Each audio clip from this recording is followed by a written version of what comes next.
Welcome, ladies and gentlemen, to yet another. Yes, we're still continuing this. Another Ranj and Riddick in the morning. I am your host this week, Brant Ramlin with Ranj, and across the entire continent from me right now, but close to my heart, is Mr. Ben, the ridiculous Riddick. Aw, I'm close to your heart. Yes, That makes me feel really good about myself. you should. My heart is like one of those caves from Indiana Jones. There's like traps and pits and enemies and Nazis and everything. It's all around my heart. I don't know why Nazis are around my heart, but they are. They're and you. But you crossed all the pits, killed all the Nazis. You're close to my heart. You've earned it. Yes. It's Did I excellent. at the end? At the end, did I choose wisely? Yeah. Oh yeah. Yeah. Yeah. Yeah. Okay, good. Good. As You long as you I pick chose you pick. wisely at the end, I'm a happy man. Yeah. No, you picked the left ventricle instead of the right ventricle. You know, riches now surround you. Good. You're Good. rich with platelets. But this show, unfortunately, is not about heart health, although there probably should be a podcast about heart health because it's really important. Heart disease kills people. Lay off the sodium. This is just a show where two close friends get together. One hosts, the other picks a topic. We just discuss it. Is that what Uh, we've been doing? yeah, I'm hosting, so you pick the topic. And Ben has not told me what the topic is, so God help me. So, so I decided to go, into a bunch of what if scenarios. Okay. Okay. First off, and this is going completely off the rails from my regular topic, but I was presented with the most horrible form of a what if scenario that I Okay. thought I needed to share it with you. Okay? Fair. Now, I want you to imagine for a moment that you have a significant other. But I wasn't horribly lonely. Continue. Okay? Now, your significant other and your Right. mother trade Yeah. bodies. Mm, okay. Now, here's the kicker. The only way to get them to trade back is to sleep with one of them. Oh, this is not a good one. Who do you sleep with, and how do you go about doing it? Oh man, suicide's an option, right? Suicide is not an option. Oh man, can you at least tell me how you answered? So here's how I answered. I send uh, my wife in my mom's body off to go see a movie or something. Okay. Okay. Then I grab a baseball bat, Uh-huh. I see where this is going. knock my mother and my wife's body out, Right. sleep with her that way. Problem solved. Yeah, I was thinking about something like that. Yeah, no, you're right. If you knock them out and it still counts, if they don't have to be conscious, that's pretty much the only scenario. But in my version, I would just be playing "Tainted Love" by Yes while I was doing it. That's the only thing that's different about our scenarios. But yeah, no, that's truly honest to God, that's the only thing that came to mind. I'm like, do they have to be conscious? Because I'm pretty sure that everybody would agree about this one. Like if we just, I was gonna go sleeping pill as opposed to a bat because I don't want to just batter my Oh wife's man, body. sleeping pills. That sounds much smarter. Yeah, but it's way less intrusive than just like head trauma. But yeah, you and I are pretty much in agreement there. Good. Wow, yeah, no, there's absolutely no other way for this to happen and for me to be able to continue living. Yeah. That's kind of what I thought when originally presented with this question. Who Now, presented it to you? someone from work. Oh, okay, okay, okay. I I thought it was one work. of the knights of the round. It's okay. That's fine. No, it's not one of the knights of the round.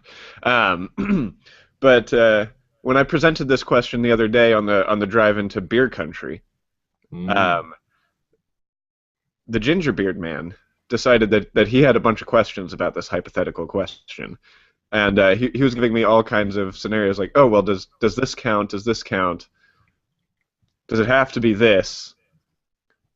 Are they are they actually going to switch back like in the middle of it, or is it going to wait until the end? It was a lot of questions, and I had to explain that I did not go that in depth in my mind on this hypothetical question. Yeah, you So went straight to a bat. what? I said you went straight to a bat. You didn't even go to like a nicer way to knock somebody out. You're just like, where's the closest blunt object? Yeah, pretty much. I mean, I was trying to think fast, Brand. Right. Yeah. As if this scenario was about to happen and you needed a plan. Yeah, exactly. I had a Exactly. book. I was given a book for my 20th birthday. Yeah, I think it was my 20th birthday. Giant book of would you rather questions. So like, would you scenarios that are not quite that crazy, but are getting there. So of course, it's broken up into sections like life, this, that, but of course the only section that anyone ever wanted to flip through was sex. So it was always just the most like insane what if sex questions or would you rather sex questions. And I think I still have the book somewhere. I think one episode of Ranj and Riddick in the morning, we should just spend that half hour going through those what if questions. Sure. I also have a book I bought. So I went to Urban Outfitters last year, and I bought two books off their discount book shelf because they were like 50% off, and that made the prices actually reasonable. And so there are the two books I bought. One is within arm's reach, and I bought this. Now it is an extremely sexist book, but I bought it as a joke, as like a total put. Like I don't actually use this thing. What are you looking for, Ben? Ben is Nothing, Brant. Real quick, Ben, before I forget, yeah. Kenny's answer, the gingerbeard man's answer to that question, was that he would run away. Oh, okay. Well, that's right in the gingerbeard man. All right. So here's the sexist book. It's called The Decoder. And as a man, when your lady friend says something, you're supposed to refer to the decoder, and it'll tell you what they really mean by what they're saying, That is and hilarious. I and love it. vice versa. So when Ben, I want you to know this. Oh my God. So I'm a progressive guy. I'm friends with some feminists, and one of my friends picked this up, and she's like, well, let's look how many sexist tropes there are in this book, and there's a trope a page. So let you know. I want to let you know what Lee actually means sometimes. When Lee says, "Give me some space," now you hear "Give me some space" as a man, because us men just talk straight. But what Lee means as a woman is "back off, Klingon." That is a Star Trek pun about being clingy. Deal with it. I'm feeling smothered.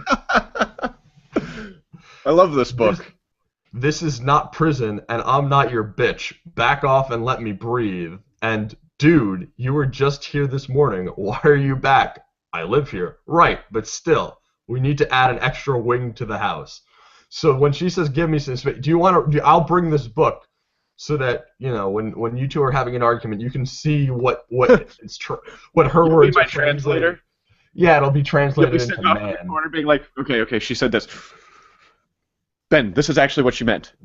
Yeah, I mean, so those are all good for laughs. So I would read what girls meant, and then on the flip side, it's what guys mean. So obviously, when we mean like I want food, it means like get out of here. I'm a cold and vicious person. Yada yada yada. All sexist tropes. And the other book that I brought, so I was on the newspaper team, and the staff was all very close. Much like I'm sure when you were doing sound for or rather tech for all those plays. You know how you all get close knit group, Ben. Kenny, were we a close knit group? Kenny says no. No, well, fuck him. So I bought the I love you, Kenny.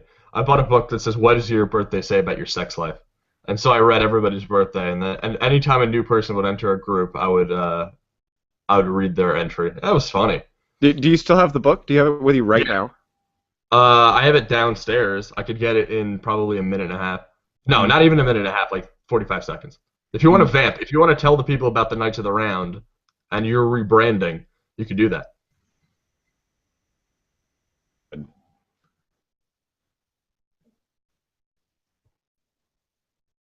Brant, Benjamin?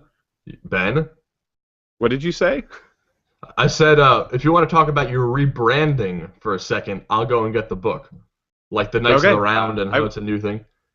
I will do that. You go grab that Okay, book. I While will. I talk about this cool new crazy thing that's happening at riddickulousrants.com, we just recently had a 6-month anniversary trivia episode where James in Capelli's Corner Capelli gave us a bunch of trivia questions and we had to answer them. At the end of the episode, we gave away some prizes, which you can still go listen to and have chances to win those prizes. All you have to do is go to nkrn.org/podcastlive. And NKRN is short for Nerdy Knights of the Round Network. We're becoming a podcast network. Obviously, Ridiculous Rants is one of the shows. Ranj and Riddick in the Morning is one of the shows.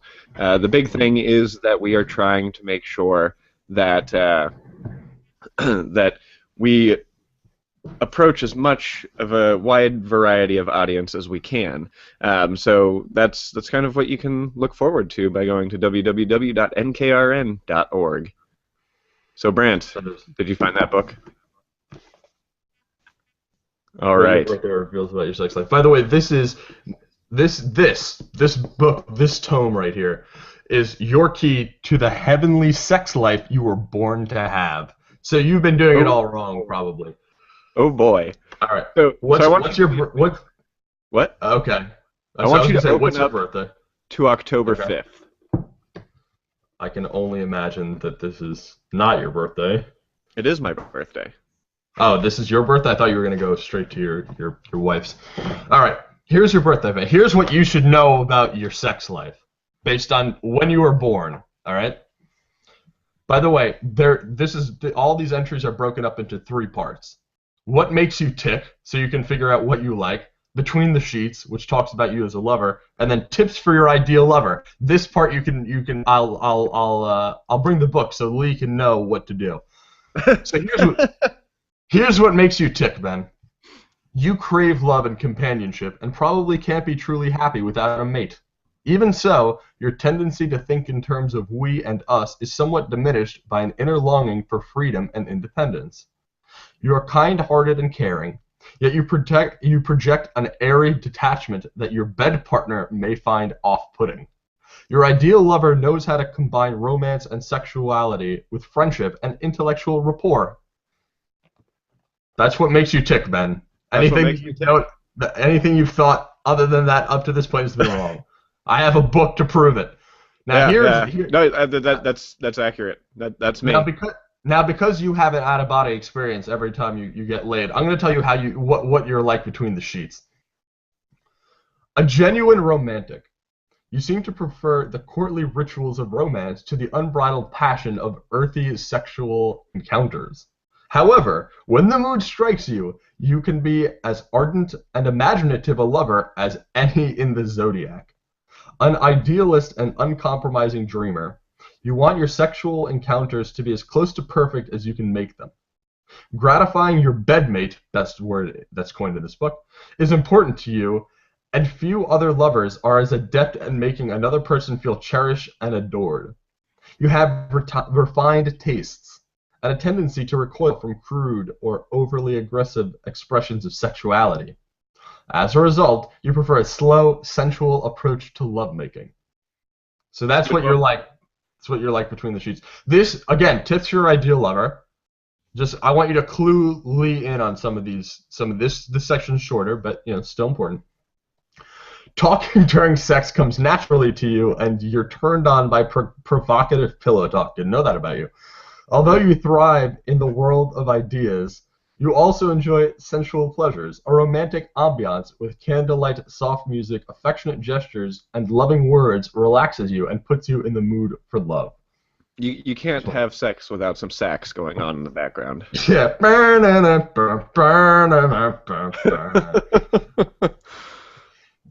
That's brilliant. It's brilliant. And I'll read mine real quick, and then we can go on. Because I have a question for you, Ben, that has nothing to do with this book, thank Christ. So here, this is for all of our millions of international and national lady listeners. Here's me. What makes you tick? What makes me tick? Your solar Aries energy and vitality, positive outlook, and leadership capabilities are all well supported by the underlying determination and stability of purpose indicated by the number 2 vibration. I don't know what that means. However, there may be times when you feel as if you are completely at odds with yourself, especially when your pioneering spirit and go-go energy is being hampered or held back by the need for emotional and material security. Okay. Between the sheets, here's how I am. Even though you are an independent soul, you love the idea of sharing sensual, intimate moments with the person you really care about. This is stupidly similar to yours. I don't like it. While you enjoy the time you spend on your own, you're happiest in a committed relationship. Uh, Boredom is the antithesis to you. To keep the flame burning, your lover must be playful, imaginative, and adventurous. Your healthy sexual appetite is coupled with a large dose of romanticism, and you are turned on by all the sentimental trappings of sensuous lovemaking, like moonlight, scented candles, music, and flowers. Feeding each other delectable tidbits of favorite foods can act as foreplay and heighten the sexual experience. First time I've ever heard that about fucking like buffalo wings, which is one of my favorite foods. And here's the tips for my ideal lovers.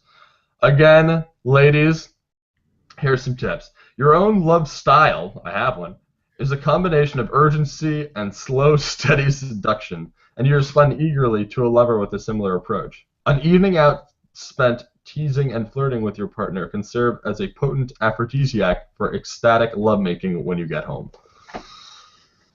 Brilliant. What I find most brilliant about this book, it does have an entry for those born on a leap year.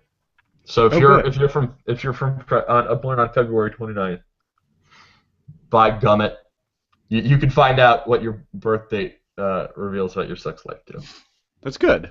I'm glad that they're equal opportunity in that book. Yeah, I mean, yeah, that is an insane book. I think I bought it for like $5, and I'm like, this is definitely worth the dude, I would have paid definitely like worth the $5. $50 for it just to know about October 5th. Yeah, or you could have just picked it up right October 5th, put it down, saved yourself the money, Ben Riddick. That is way too logical, Brant. And you should never tell me how to live my life. Listen, I just learned a lot more about you than I really thought I would this morning. So it's gonna take me some time to process it at all. So, Brant. Yes, me. Here was my real question for the day. Okay. So, fictional characters. Got comic books, video games, TV shows, movies. A fictional character. Right. If you could, do I want to go with sleep with or date any fictional character? One would lead to the other. Okay, so let's say if you could sleep with any fictional character, who would it be and why? You think Ramona Flowers from the Scott Pilgrim series, and why? Because she's rad. Yeah, you know what? I like that answer. So here, actually, I found a friend of mine drew my favorite panel with me. It's from issue number 4 of the Scott Pilgrim series, and so I'm the man eating the sandwich. I have that Ben Folds shirt. So I'm a very large Ramona Flowers fan. That is adorable, Brant. Yeah, I know. That girl revealed stuff to me about my sex life this book could never do. So, yeah. Enough of that. But yeah, so Ramona Flowers, I have a deep-seated obsession with wanting to love Ramona Flowers. I'd say that's a good answer. Yeah, no, she's cool. Yeah. I mean, why wouldn't you? And I found her in the movie. She was portrayed very well too. She was played by a very cute woman. Yeah, she was okay. Kate. I'll look it up while you tell me your answer.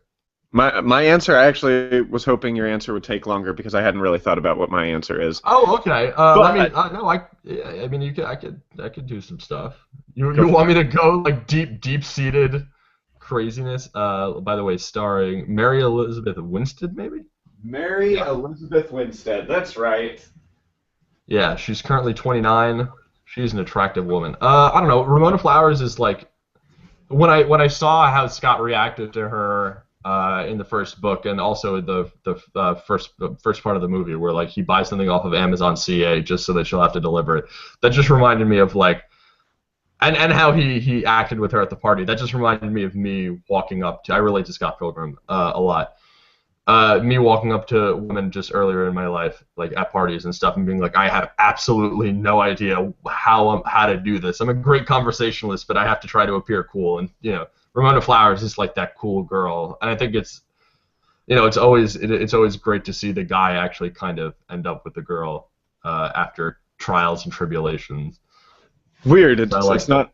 It's like they've never done that story before, I ever. know, but I just found that yeah, but I know that this it's a the story's so it's like a very rom-com or whatever. But I've never related to those guys, but I did relate to Scott Pilgrim. I'm like he was just like on the right level of dorkiness and had the right haircut. So That so she. I would call her a protagonist. her, yeah, oh Yeah, definitely. absolutely. What about your antagonist? Oh man, evil woman. Now this one. Now you have to tell me about your protagonist so I can think of an antagonist. Antagonist. I'm still thinking about my protagonist, but So you know, antagonist. okay, go. My antagonist would definitely be Poison Ivy. Oh, wow. Just because, I mean, she's got to be pretty freaky, right? Oh, yeah, definitely. And as long as I don't kiss her, I should be okay. Or I could go the Batman and Robin route and wear those plastic lips. Of course. But I don't know if her saliva is the if you're having sex with her, I don't know if her saliva is the only thing that will like the only I don't know the statute of limitations. Maybe her vagina will also kill you. Her vagina's actually a Venus flytrap. Yeah, yeah, I don't know. It's weird stuff. They never really touched on that in the comic books. It's unfortunate. I wish they had. I mean, then we would know. Then we Now, would know. I'm trying to think of female antagonists, but the thing is that in like a lot of RPGs, the female and sometimes male antagonists will both end up like switching sides, and then they end up being good guys, and Oh, then you know what? I got my protagonist. all right, go. I don't know if I'm gonna have an antagonist, but I'm interested in your protagonist. So I would think uh, not usually attracted to redheads, but I would totally do Jean Grey. Interesting. By the way, you've chosen two Although redheads, Poison haven't you? Ivy's a redhead too. I went Yeah, with that's what I'm saying. interesting story, Ben. Interesting story. Yeah, that's what I was gonna say. I'm like, aren't you? Didn't you already go down that path? Yeah, Go down that route? but you know what? I mean, come on, Jean Grey. She wouldn't even need that book, Brand. She wouldn't. She would not No. need to know what my birthday says about my sex life because she would just know. Yeah, you know what though? That can be great if you're always confident all the time. But if you're not, it could definitely be a major turnoff if you're like, oh my god, I wonder if I'm all right. I wonder how she's feel. Oh my god, am I okay? Okay, we're uncharted territory. She's just reading all of your self-doubting thoughts from having sex with Jean Grey. You're like, Brent, I don't know slow. if you know this about me, but I'm kind of awesome. So, But you're sleeping. That's the thing. When you're sleeping with somebody who it's not even like comfortable. Like this is your first time sleeping with Jean Grey, and you know that she can read your thoughts. So you have to be like thinking cool thought. You have to be because if she's reading your mind, you're like, oh yeah, you're like the fucking Kool-Aid man. Then that's not going to be good either. You're right. You have to be like easy peasy Japanese. You have to be like really.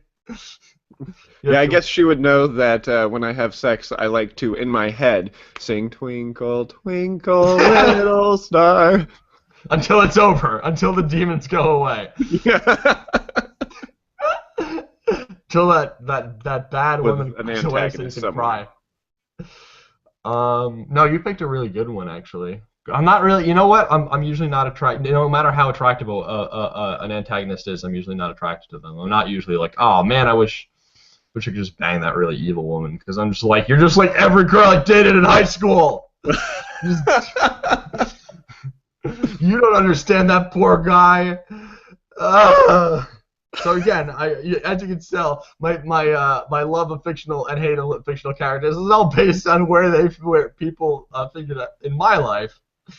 So Ramona Flowers is ace. Ramona Flowers also she switches sides for a little bit. She goes back to Gideon and all sorts of other stuff. So whatever. Spoilers, by the way. But that's a great question. I'm excited. That was good. I'm gonna ask that. I'm hanging out with a friend later. I'm gonna lay the hypothetical question, and then I'm also gonna lay this question on her. Good. They're good questions. Not gonna lie. They're great questions. Ben, you're fucking up and at. You ate your Wheaties this morning. I did. Boom. I did eat my Wheaties this morning. If we did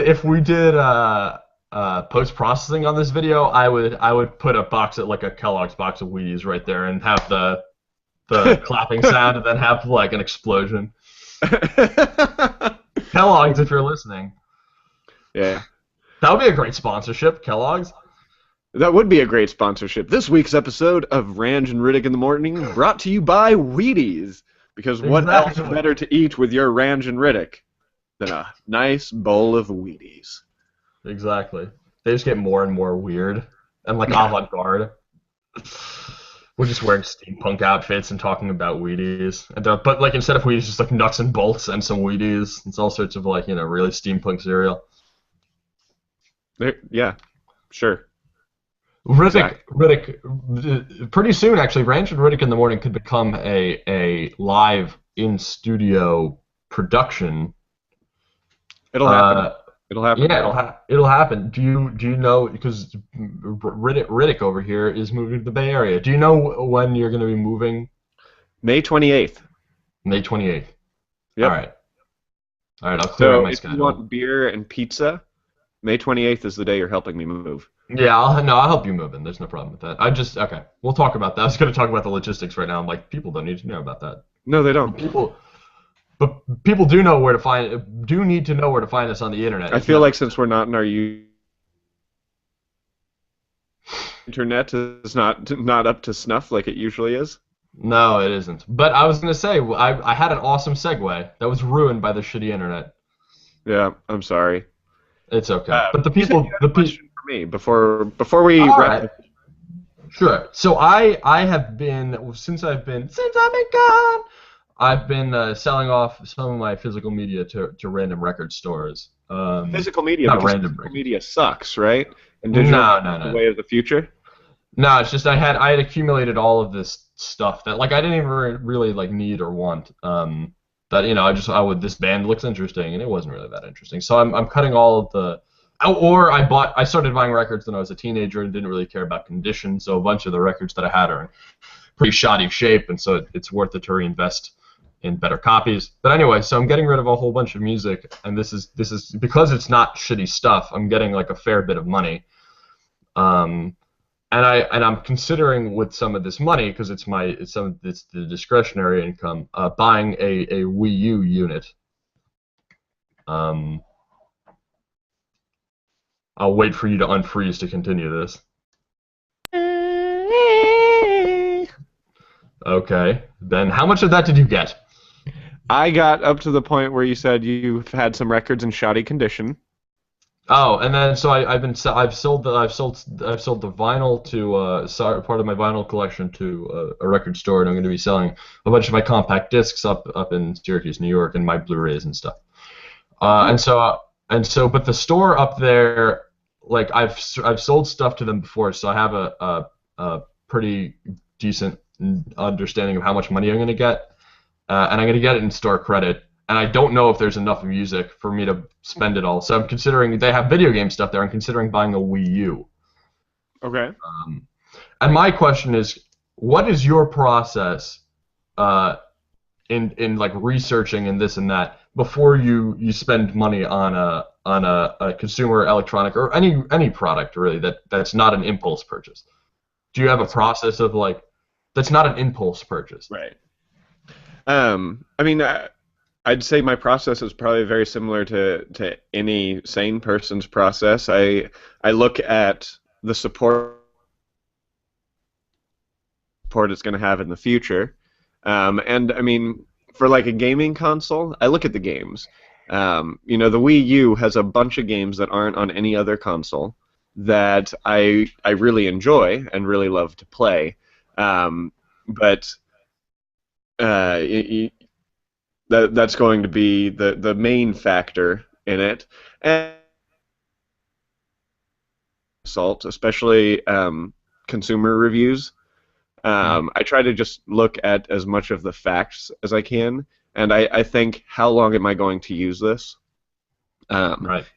Uh, my idea with most electronics is I want to be using it for it at the very, very, very least 3 years. But I would prefer to be using a piece of technology for 5 years, 5 to 10 years.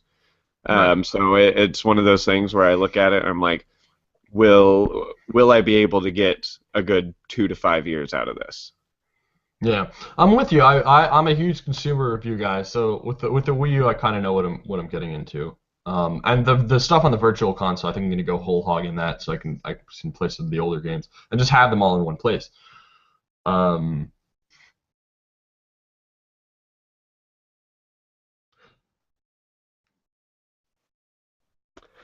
We lost each other there for a second, Brent. yeah, but we're back. I have the user reviews. I usually have like two YouTube reviews open and like professional reviews, and I get like really deep into the rabbit hole, and then do like comparisons. Like, okay, this object is like $250. The next step up is $320. What am I getting for that $70? Because I like you like to keep electronics for a long while, and like, will that elongate the lifespan of this object or this product for like an extra 2 years, and then do like cost benefit analysis? Hmm. And I mean the best example of that is the first Mac that ever entered this family is a 2008 iMac, and it's almost 6 years old, and it's still trucking downstairs, which is great. You know what I mean? My mom she's starting to get into doing stuff that requires slightly faster computer, but I think when she's gone, not dead, but when she like leaves the house for a couple of days, I'm going to pop. It made me sound really weird, but when she's gone, I'm gonna pop the screen off and I'm gonna put an I've SSD in heard there there. ain't no sunshine when she's gone. No, I love my mom. My mom is a wonderful, wonderful human who I hope never has to switch consciousness and bodies with my future wife, because that would be horrendous. So I just wanted to know if you had any particular sites that you used. Like, are you a big Amazon review reader, CNET for electronic devices? Are you big onto watching YouTube reviews and unboxings? I'm an unboxing fiend. Are you an Um, unboxing fiend? I'm I read a lot really more big. than I watch, unless it's something that I need to see in action. Hmm. Um, but I mean, for phones and things like that, I don't really need to see them in action. To reading gets the message across. But yeah, I like reading Amazon reviews, but I think most of my time I spend on electronics is done on CNET. Yeah. Um, I also might tweet at Scott Lowe 8 million times until he answers me on whether or not he likes a certain piece of technology, Yeah. because I trust his opinion. Um, yeah, I mean, CNET's probably some of my favorite reviews for technology. Me too. Or what I really, really like is when if I'm watching a video podcast or I'm listening to a podcast and they're talking about something that I'm interested in. Let's say like a Micro Mm, Four Thirds camera, or more not pragmatically but more really good realistically, for because that. they do that. I was watching Mac Break Weekly, a show Yeah, about me Apple too. stuff on the Twit network, and Andy Ihnatko mentioned that he was using the Logitech C920 webcam, and I really liked the way that he looked. So then I was like, well, if he, a huge professional in like the tech space, finds this camera to be webcam to be sufficient for his video calling needs and his video podcasting needs, maybe I should look into it. And then I subsequently looked into it. It was less expensive than I thought that it would be, and ended up purchasing it. So like recommendations, even if they're not made directly to you, but made to the audience, is also something that I factor in. Absolutely.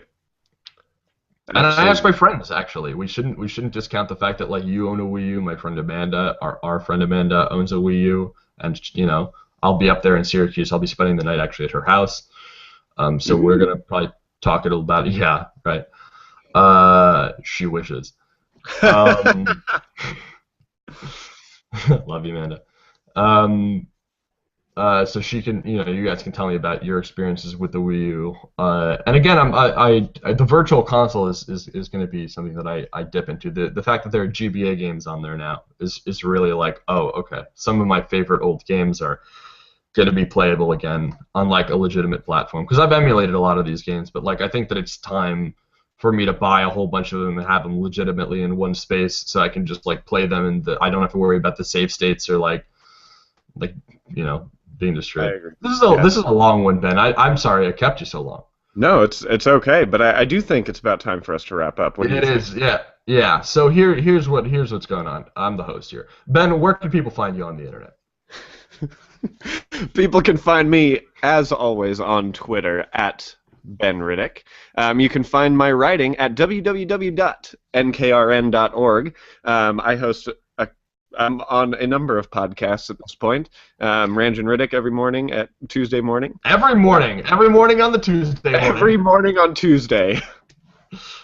If it's a Tuesday and it's morning by Gummit. Show called Riddickulous Rants. We just had that recent episode where we gave away some really cool prizes, like a PSN card, a We're Alive poster, a Spider-Man comic, and a book. What did I say? A PSN card, PSN credit. Everyone understood what I was saying, except for this asshole sitting next to me. And you made me lose my train of thought. Again, asshole sitting next to me. I also am on a show called the Poll List Podcast. We talk all about comics all the time for an hour. It's pretty amazing. And that's where people can find me. Brant. Yes. I will tell people where they can find me. Excuse me. Ooh. You can find me every morning on Tuesdays here in Ranj and Riddick in the morning. You can find my podcast, The Minor League Geeks, on iTunes, and you can follow us on Twitter at MLGeeks. You can find my writing on BrantRange.com, ReadRetro.com, and eventually NKRN.org. Org? You got an org? I got an org. It was cheaper. Oh my God, you're an organ donor. Yep.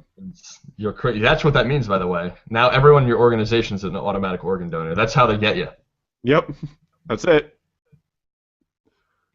All right, folks. Thank you very much for tuning into this episode of Ranch and Riddick in the Morning. And as always, see you next Tuesday. Next Tuesday.